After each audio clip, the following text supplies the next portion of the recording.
as I said earlier to you, no one plays in the G League to stay in it. Even if you're a 38-year-old going on 39, I'm playing in the G League to go to the NBA. And I don't want there to be any confusion about that.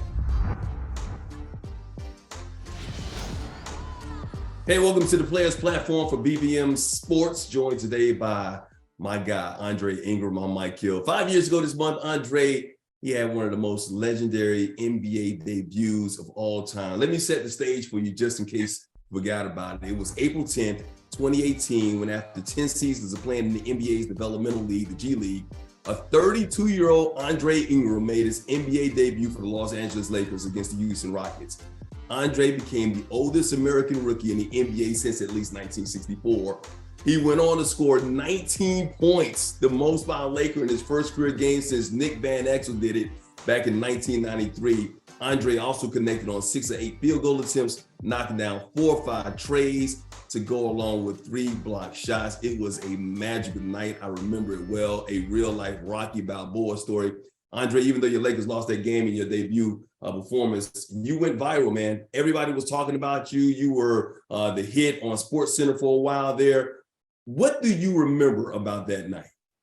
You know, Mike, the thing that comes to me or comes to mind when I think about it mostly is just when I was on the floor for warmups, man, there was just, I could feel like some electricity from the floor. Like I can't explain it. I can't describe it. I just felt it. And, you know, being my first game, obviously 32, this is what I've been wanting all my basketball career. It was a type of energy that made you nervous in an excited way, not nervous like afraid, but like nervous energy, like, man, the floor is shaking, or is it me? But, you know, it was great though. You know, it put me right where I needed to be mind-wise to like pump myself up even more for that moment, man. It was something. But I just remember the word that comes to mind when I think about that night. It was just electricity from the beginning, just on the floor.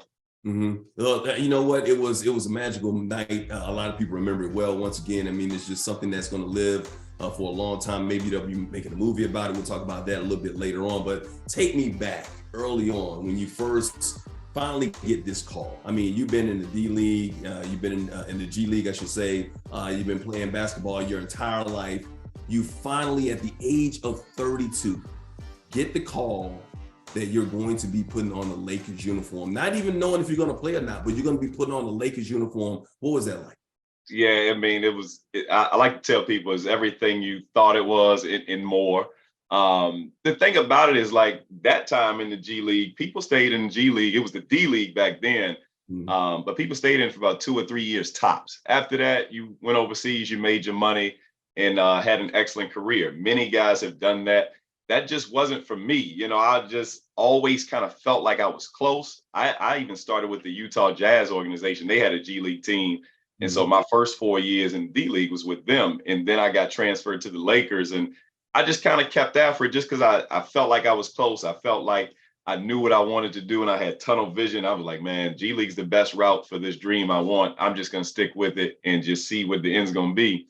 And when it finally happened, man, the call was crazy. You know, everybody's seen the story now. Like, it was supposed to be like an exit interview. Our season had just ended like a week ago. We had lost in the semifinals of the playoffs. And, you know, I'm thinking the season's over. I've done hundreds of these exit interviews. You meet with your GM, meet with your head coach, and tell you, you know, kind of reflect on the season. You go from there. You go home. I'm preparing to go home. I'm calling my wife the day before, like, hey, I'm getting on the airplane the next day. I'm coming home. But I called her back after that meeting, let her know I'm playing for the Lakers. And then, Mike, immediately after they let me know, and I see Magic Johnson and Rob Pelinka, and they tell me I'm playing, I go right downstairs to the gym and start shooting. Because like I said, we just got eliminated a week ago. I haven't touched the ball. I ain't touched nothing. You know how it is. You go 2 or 3 days without touching the ball. You feel like, you know, you just lost everything. I was like a good 4 or 5 solid days without having done anything. So I went straight down to the gym, got a little bit of shots up just to get a feel for it, not knowing how much I would play, just to be ready just in case. So, yeah. So you're inside Staples Center at the time. It was Staples Center back then. That's always going to be Staples Center to me. So you're in Staples Center at the time. You get in the locker room, and you're in the locker room. You got your teammates around you. Who comes up to you first? What big name comes up to you first and kind of welcomes you inside the fraternity? Yeah, I believe it was probably Brandon Ingram, man. You know, we got obviously the same last name. So he came up to me like, "What's up, cuzzo?" Like we related, you know what I'm saying? Uh, So that was cool, man. But B.I. was on that team and a bunch of guys I had played with on that team. It kind of felt like home, to be honest with you. A lot of those guys had played with our G League team throughout the season. So that's Thomas Bryant, that's Alex Caruso, that's Gary Payton II. You know, so like a lot of these guys I'd played with throughout the season. And so yeah, they came up to me. It just felt like a home atmosphere. For all the guys that I hadn't played with up until that point, I mean, they welcomed me in like I had been there all season. So that was really cool. did that help you with some of the nerves there because you were so familiar with some of those guys? For sure. So that was part of it. And I can remember before Coach Luke Walton put me in the game, I was sitting on the floor of the bench. Actually, always it's something I do even in the G League. Like I sit at the end of the bench and I sit on the ground and kind of do my stretches. You said it, man. I was 32 at the time. Like I got to stretch before I get in there. You know, if I ain't starting the game, I got to stretch first. So I'm over there stretching, and Coos look over at me. He's like, you nervous?" I'm like, I think I'm all right. Like I was fine. Maybe it was the guys, or maybe I like to think more so it was just, you know, all that time I'd spent in the G League. I mean, it was to prepare me for this moment. That's kind of how I felt. I felt like, you know, this was just gravy. And I was just looking forward to getting in the game, running up and down, setting the screen or two, chasing the screen, communicating on defense, playing basketball. Like that's what I was, you know, looking forward to.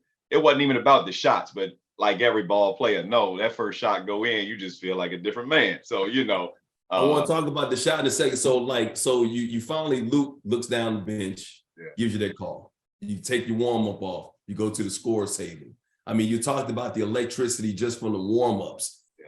Was your heart in your throat at that particular time about to walk into the game? Like I said, nerves can't even describe that. But do you remember who you even subbed in for? And do you remember that moment? That's the better question. I cannot tell you who I subbed in for right now to this day, thinking about it. I can tell you when I got to the scores table, and a lot of people saw this on camera, but Chris Paul was there. And he had wanted to get in contact with me prior to the game, like doing warm-ups. But like you know, court times just didn't match up. We couldn't see each other. So when I was going to check in, when Luke sent me in, Chris Paul was at the scores table. So I got to talk with him for a bit. And that was cool. That's funny though. I cannot remember who I subbed him for. But yeah, man. At that point, it was just like every big game of any basketball player's career. There's the obvious nervous energy you have, but then when you get on the court and the ball is tipped up and you start running up and down, like it becomes basketball again, no matter what or how big the game is. So again, that's why I was looking forward to that. I thought I'd be okay once I got a rebound. My brother likes to say when he saw me get my first rebound, not even the first shot, but when he saw me get the first rebound, he said he knew I was good. Because you had that ball in your hand. But when that first shot goes in, and they just keep going in, and they just keep going in. And it's like, at one time did you say, okay, it took me 10 years in the G League, and here I am dominating, becoming a star on my opening night as a rookie at 32 years old. What took him so long? You know the real thought that went in my head? I was like, please don't wake up. Like that was seriously the thought. Because it's been, I can't tell you, man. I can't even count, Mike, like how many dreams I done had. I'm in the league and I'm killing, like literally sleep, dreaming, and I'm killing. And I get, you know, up and down the court again. I'm like, man, it's a dream. And I wake up. You know? And so like at that point, the first, second, third shot go in, I'm like, man, this is it. You know, like this is it. Like, please don't wake up. Let me keep going with this and see where we land. But at that point, it was like, you know, I was really good by that point. Yeah. 19 points, man. 4 or 5 from 3-point land. And once again, leading Sports Center highlights. How many people were familiar with your story? I mean, like obviously your teammates were, your coaches were. I guess Chris Paul was familiar with it. Did any of the other players from the team? You guys were playing. Who were you playing at the time? You're playing Houston Rockets. So you're playing the Houston Rockets. Did any of the other Houston Rockets say welcome to the league? Did any of the fans know your story? Anything that they kind of jumped out to you? See, the thing was, prior to the game, I wasn't sure of how many people knew. So like I'm not on social media at all. Like my wife and I share a Facebook page. That's all Good. I Stay got. away from that. Yeah, man, you know what I'm saying? Like that's all I got. So, Yeah. I wasn't aware of, how many people knew, like and how big it was, the magnitude of people that knew off the court.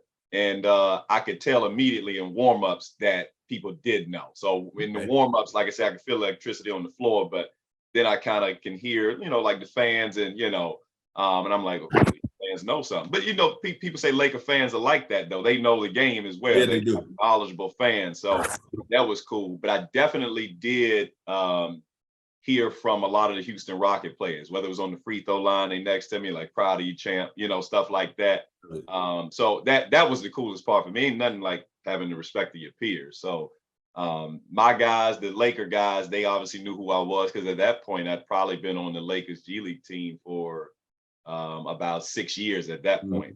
That team alone. So they knew me. But then a lot of the Houston Rocket guys knew me. Some of them guys I think might have had some G League experience themselves. So, I probably played against them then. So Right. it was really cool to get the love from all of those guys and yet at the same time still compete with them.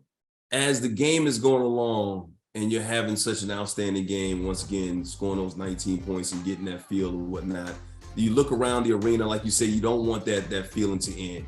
When it's over, when the final, even though you guys lost that game, like describe your emotions and the magnitude and obviously the people that wanted to talk to you afterwards. Just describe that for me. Yeah, I to be honest, I didn't know how to handle it. You just in the moment, you kind of just letting things flow. And that's what I wanted to do. I just wanted to let it flow. I didn't want to force none of it. I just kind of wanted to feel. I just wanted to feel it all, embrace it all, accept it all. And then the basketball player in me is thinking, all right, well, I'll play again the next night. So I gotta, get ready for that. That's just, that's just the athlete in you. You kind of looking to the next thing. I look back at it now, I definitely, appreciate the moment a whole lot more than I did at the time. At the time, I just, man, this is really cool. Couldn't have asked for a better night. And immediately my mind took me to, okay, now let's do the next thing. But now I kind of look back on it and it's like, man, that was really a moment that you will always have. And like I said, one of my best friends, he told me, he was like, man, you may play another NBA game, but you'll never have another debut. So, kind of you think of it like that. Yeah. That's what made it so special. That's what made it even more special than like Linsanity at the time or whatever. This is your NBA debut and you waited so long to make it to the league. It gives a lot of credibility and a lot of credence to your perseverance and your determination and your drive to get there. And then the next night, like you say, you had that next game. Did you expect? Like, okay, I had 19 the first night. Wait till I go out there and show what I'm gonna do the next night. What was the next night for you? I mean, were you tired because it was a back-to-back and you really wasn't, hadn't been playing basketball for about a week? Yeah. You know what? I wasn't tired. I guess fresh legs. I hadn't played that long. So I was cool there. But yeah, I was, just as focused and went through everything, like the first game, and shoot, my first couple shots actually went down in that the next game. We played the Clippers. And I'm in my head, the first 2 shots go in, I'm like, we might do something again. Now, it didn't work out that way. After the first couple of shots, I don't think I even hit any more shots. But my all-around game was probably I've even told people this, all around, defense involved, rebounding, assisting. That was probably better the second game than the first game. And we won this game. So that meant something to me. It didn't mean much, I'm sure a lot. It was the last game of the season. Neither team was going to the playoffs, I don't believe, but for me, that meant something to play well and kind of show that I do feel like I belong here. If shots not going, let me show you all the other things that I've been doing my whole career. This I can do. So yeah, that part was cool as well. Yeah.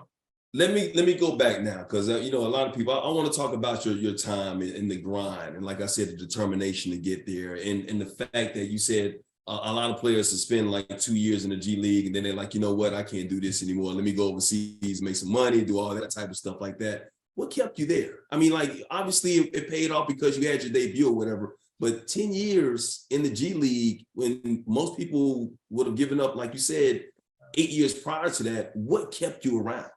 Yeah, it was a lot of things. And I'll name them all for you, but one just, it was a dream, man, that I just wanted and you believe something's for you, you just go after it by Mm. any means. You just do.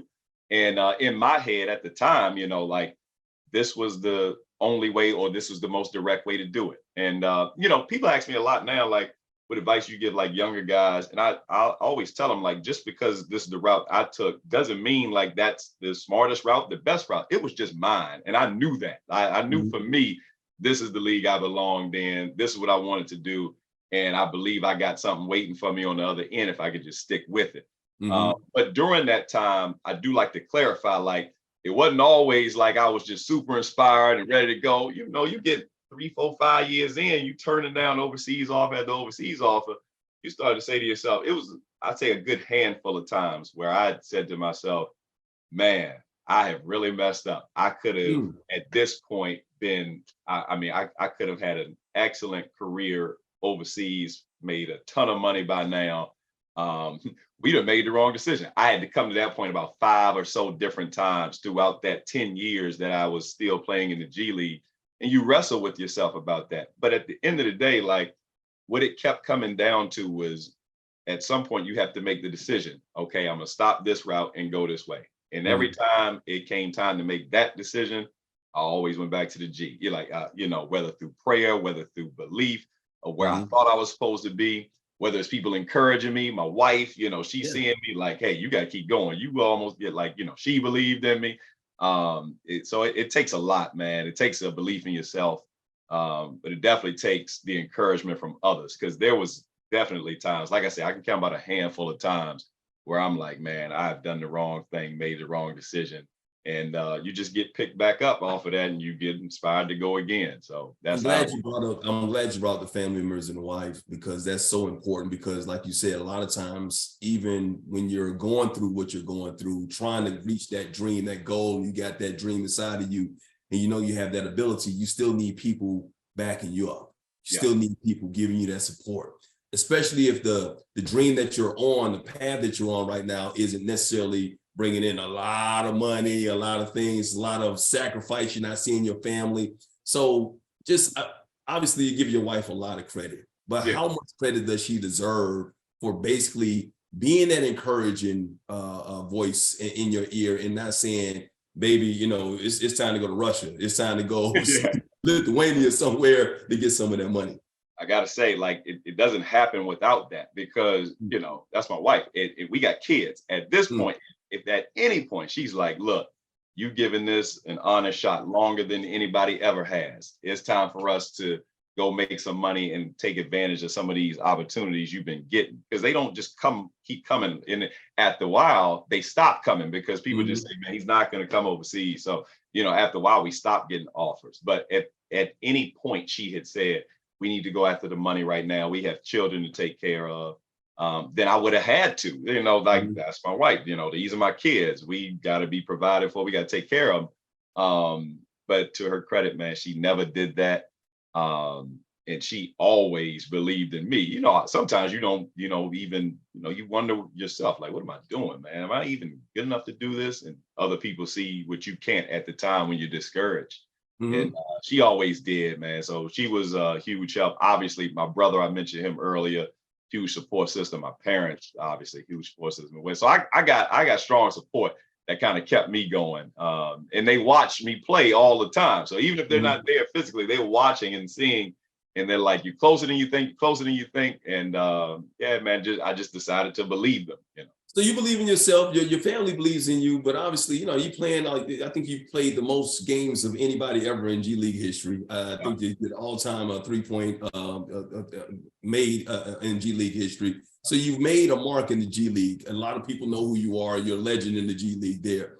But you also look and you know your skills. And if you did what you did at the age of 32, I can only imagine what you could have done earlier in your career, knowing what you know and making that. Did you ever look and see other guys, like you said, you saw Gary Payton II get called up, you saw Alex Caruso and guys like that get called up. You see all these, and then you're like, and I've been there before. Sometimes like you're happy for their opportunities, but you're like, man, what about me? I know I have the skill set to make it. How tough was it to be happy for other guys, but at the same time, look at yourself and say, man, it's my time. How come I'm not getting that opportunity? Yeah, that's the biggest balance minor league sports, period. To know you have to have team success, but at the end of the day, you're looking for your own individual success. And to see guys that you played with, practice with, went into games with and battled with, I can tell you genuinely that you do become happy to see those guys elevate. To the guys you mentioned, I mean, Alex Caruso, Gary Payton II, they are NBA champions, and they are champions who were a significant part of the rotation of their team's championships. I can tell you, despite how much I want to be in the league and want to be doing my thing, you are thrilled for those guys, and there's really no other feeling but that. And I gotta say, it was the same way when I finally got my crack. Now it came 10 years later, 32 years old, but those guys was just as excited for me as I was for them. You really do, man, come through. And I have, come to find a lot of great teammates who are genuinely, happy for the other success. Even if it's not them. And, all of us want to be elevated. No one plays in the G League to stay in the G League. So all of us want to receive that call. And I think a bit or a significant part of anybody playing in it is kind of believing that, hey, what that guy's doing for that team, I could be doing that. Right. And obviously I felt like that at times. And I, just my skill set, what I can do, that shined on the debut. I'm like, any team could use, somebody who shoots the ball efficiently, good teammate, all that good stuff. And I'd seen guys like that be called up before, and, obviously wondered, hey, when is my time? But, I never, I was never, I don't think, worried or sad or frightened or, upset, jealous about anybody else making, that, rise and me not doing it. That's just honest answer. And but your determination, once again, your drive and your competitive nature, obviously, being an athlete, you have to have that competitive nature and that belief in yourself. I mean, like this, when was the time that you were the most discouraged? Not necessarily seeing somebody else, but once again, in 10 years, like obviously even the coaches may be talking to you and like, okay, stay with it. You're in the developmental league. Okay, I'm developed. I'm ready to go. I don't think I can develop anymore in the G League. Come on, let me get this crack. What was the time that you were the most discouraged, where you almost said, you know what? Forget this. I'm not playing basketball anymore. Forget overseas, G League, whatever. Yeah, there was definitely a time. There one time that comes to mind the most out of my, G League minor league career. This was 8th season, I think, we had made it to G League finals, and this was one of my best seasons. At one point, Mike, I was shooting over 50% from three. It was an excellent year. This was the year I participated in 3-point contests when we had one. I broke all the records for that, NBA and G League. It was crazy. It was just a crazy good year for me. We had made it to, like I said, G League finals as like a lower seed. We had beaten all the top seeds, got to the finals, made it to our version of what like a game 7 is for the G League finals. And I'm like, man, okay, so now I see why I had to wait. I'm in my 8th season, but it's all coming together now. Things are going good. We're going to win this championship. But being an NBA training camp next season, we just taking off from here. So that was the thought before that game 7, finals game. And we go into that game, we get beat by 40. We get beat by 40. I played all 48 minutes of that game, couldn't hit a thing. I was like 1 for 10, 0 for 6 from 3. It was awful. At that point right there, that moment, that game, when I thought everything was coming together and I had worst game kind of at the worst time of my career, that's when I'm discouraged. I'm like, look, there's nothing more I can do. I couldn't have a better season than what I just did. I couldn't show people that I could shoot the ball as well as this season. I could never show that again.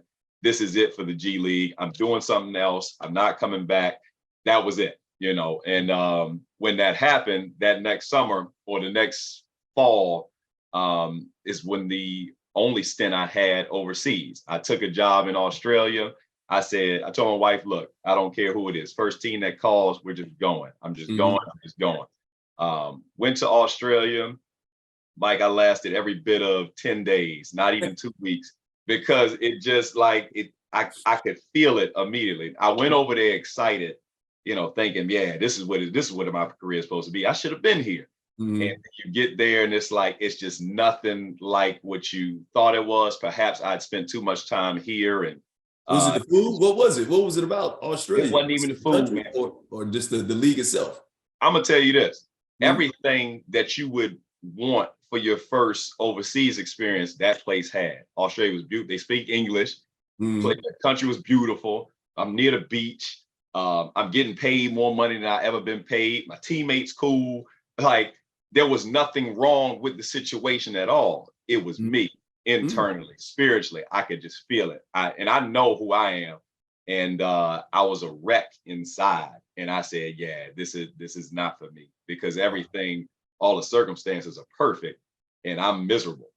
So like I knew that was, I knew it was a wake-up call for me, because when I had got to that discouraging point, I'd looked at at that time, I was looking at all that I'd done in those 8 seasons of G League and just, thinking it was nothing. I didn't look at it in a grateful way or in a way of gratitude. I didn't look at it as, hey, you spent 8 years playing professional basketball.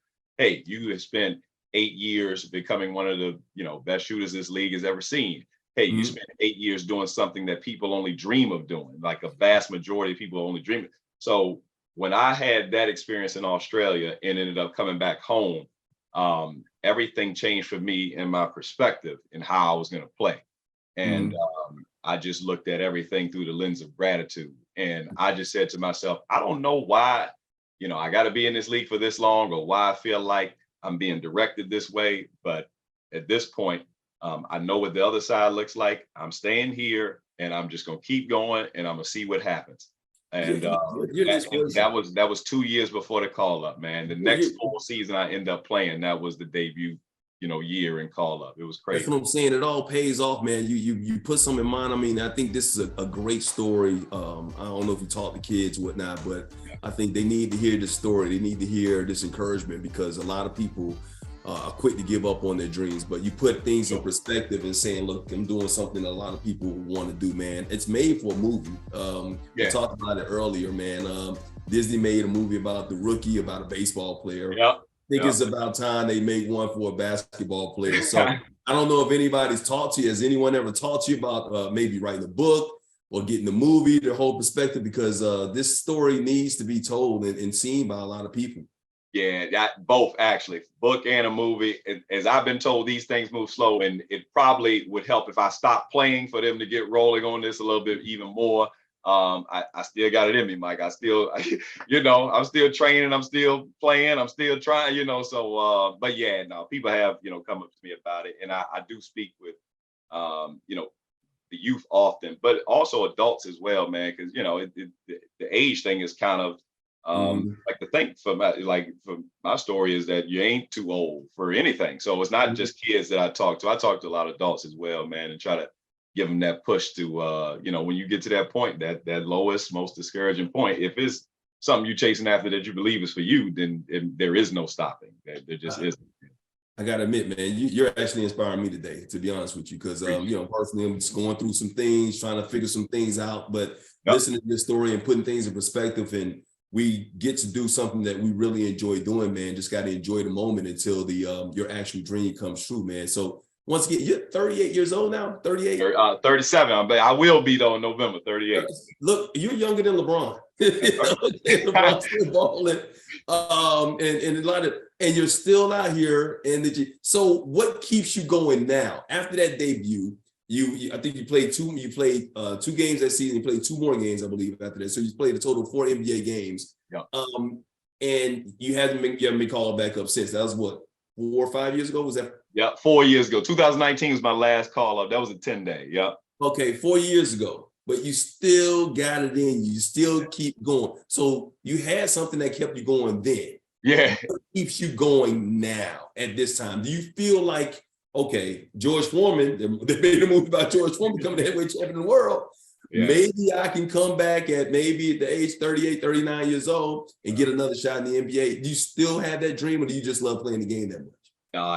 That's still the dream. As I said earlier to you, no one plays in the G League to stay in it. Even if you're a 38-year-old going on 39, I'm playing in the G League to go to the NBA. And I don't want there to be any confusion about that. But yeah, I mean, it is cool to kind of play for the love of the game. But I mean, the NBA is my dream, not the G League. But like I mentioned earlier, there's still gratitude in me for all that, I've been able to do in the G League, all the people I've been able to come across, in that time. But yeah, man, I just, what keeps me going now, I just feel like I got too much left. I just do. Mm. And I can kind of, the last season I played, I can kind of measure myself against, guys I'm practicing with, and, kind of looking what my shape is, what my condition is, what my strength is, what my game is. And I just feel like, I can still do this. Yeah. How has it evolved? How has your game changed? So obviously there are some things maybe physically you can't do better than the younger players. We all, Father Time is undefeated. But how has your game evolved to the standpoint that obviously you still got that stroke? Yeah. How has your game evolved and made you a better NBA or better NBA ready player? Yeah, well, first thing, like I said, I mean, I'm very fortunate that the jump shot is the last thing to go. So I still got that. We good to go there. But it just changes up here. Whatever you lose, physically. And again, I still feel good physically, but whatever you lose there, you kind of gain here, and just some experiences you just can't replace with having experience and being on the court and having gone through things before. Certain things just don't affect you no more, whether it's bad games or struggling times during the season, things that would maybe get to, a younger player that they just have to experience and go through and learn how to excel through, those type of things. And even life as a minor league player, G League player, NBA player, some of those challenges, you just have to go through and experience them. And I just feel like, it's kind of like nothing new that I'm seeing now, and kind of know how to handle, pretty much any situation I'm put in. Let's take advantage of that as long as your body's keeping up with it. And man, I feel very confident saying that my body is up for the task and up for the challenge. And you mentioned Bron. Bron is obviously a huge inspiration for me. I'm a big rooter of the older guys in the league, your Brons, your PJ Tuckers, your Chris Pauls. I'm still watching them guys and seeing how they move, how they do, and how they are still very much effective. I believe you'll be back there one day. I really believe that. I really feel like that, man. I think you're also a huge asset while you're in the G League, because you got these young guys in there who are 18, 17, maybe sometimes even 17, 18 years old. That's right. You're old enough to be their father. That's right. Yeah. You're like a father figure to them, and you're a source of inspiration and maybe even a coach somewhat on the court with them as well. Teaching them. Yeah. I take pride in that now, just the mentorship part of it. I was, fortunate that guys, are receptive to me. Guys, when I'm in, training camp in the locker room, guys are coming up to me and I say, "Hey, Dre, how do I handle this? Hey, Dre, what's some best advice you can give me?" Hey, and they receptive, they listen, and really cool, man. After the season's over, a lot of those guys, how the season is. After the season over, you really don't talk to your teammates like that. But no, guys would hit me up in the off season, man. Just want to thank you for having me get through this tough season, because it wears on you mentally throughout the year, especially in the G League. It's a different league. I like to tell people, one of my coaches, best advice he ever gave me, he was like, if you like your situation, just give it a week. And if you don't like your situation, just give it a week. That's just how it is in that league, man. And that resonated with a lot of guys, kind of helped them through kind of the highs and lows and the challenges that you face, whether it's your game and something physical or whether it's your mind and something mental. It doesn't matter. Man, I hope you get back. You get that taste in your mouth. It's almost like it's if you can go to 4-star hotels, right? Right, and that'd be good. Yeah. Taste of that Ritz Carlton. The Marriott is good, but you still want that Ritz Carlton. You do, yeah. It's nice and comfortable at the Marriott. But the Ritz Carlton, they turn down your bed and put chocolates on your pillows. They do. I like it. It's just a little bit different, man. So I hope you get back, man. I'll be rooting for you for sure. Yeah. But when your playing days are finally over, you see yourself staying in basketball, maybe even becoming that coach on the court. Maybe, and you can be an NBA coach, and that could be your dream of staying in the NBA for a long period of time, or your way of staying in the NBA for a long period of time. Yeah, no, I mean, I definitely, when playing days are done, I do feel like I'm definitely going to stay in basketball. I actually have gotten a taste of, kind of the broadcasting side, this kind of side of things, and I thoroughly enjoy it.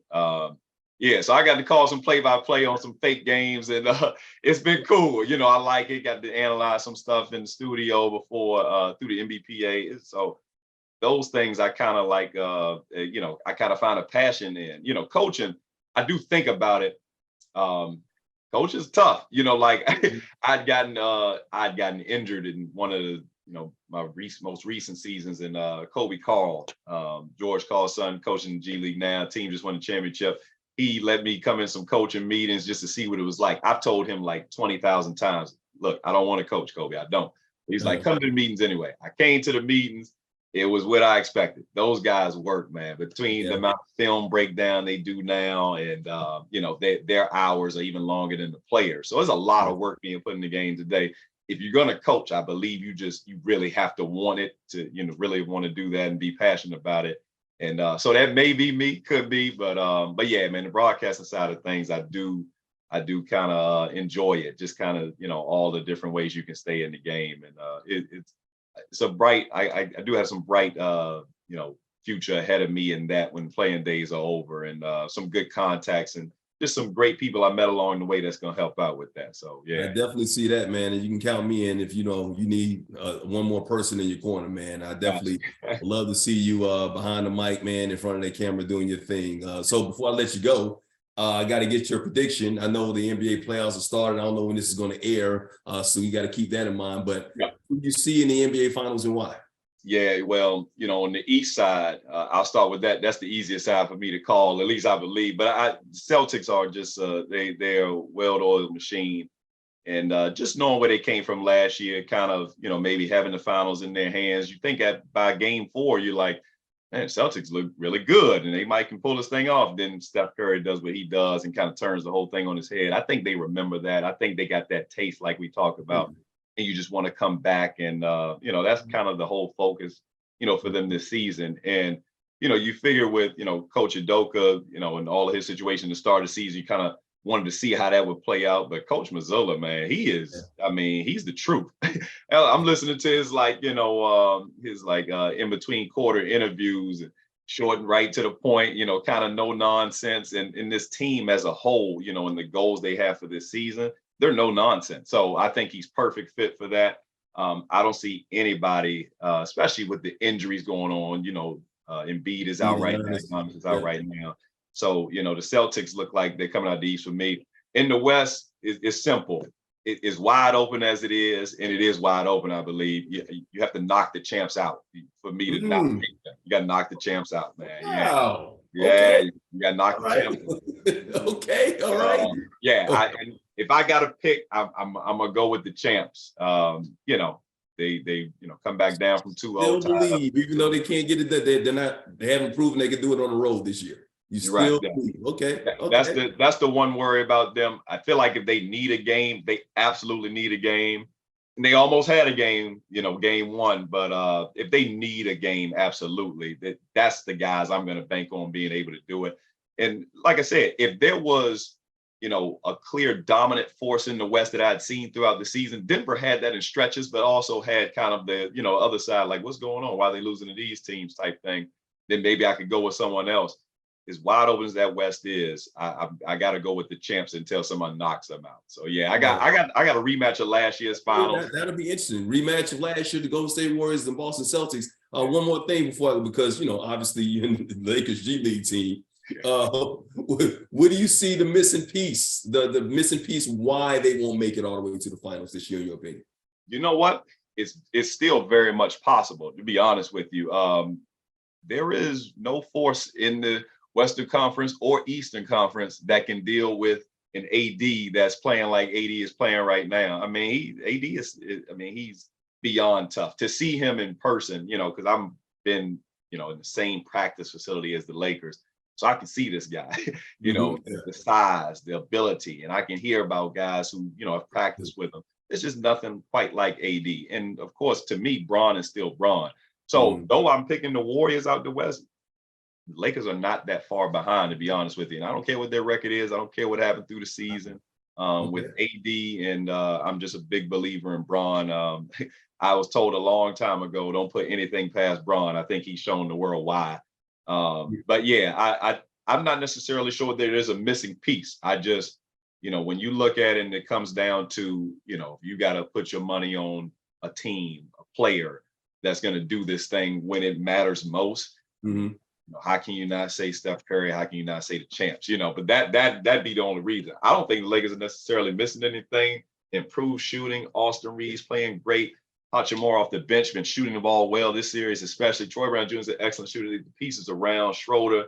I love Darvin Ham for this team and how much they've embraced his personality. There are a lot of good things going on with the Lakers, man. So it's not that they're missing anything. It's just that Golden State got a bad boy on their team. Andre, man, it has been an absolute pleasure, man, to finally get a chance to talk to you, man. Once again, obviously, know your story very well, and best of luck to you, brother. And anything I can do for you, I'm always going to be there for you. Remember that. Yes, sir. Mike, I appreciate you, man. This was excellent. I appreciate you having me. All right. Thanks for hanging out with us, man. Yes, sir. Yes, sir.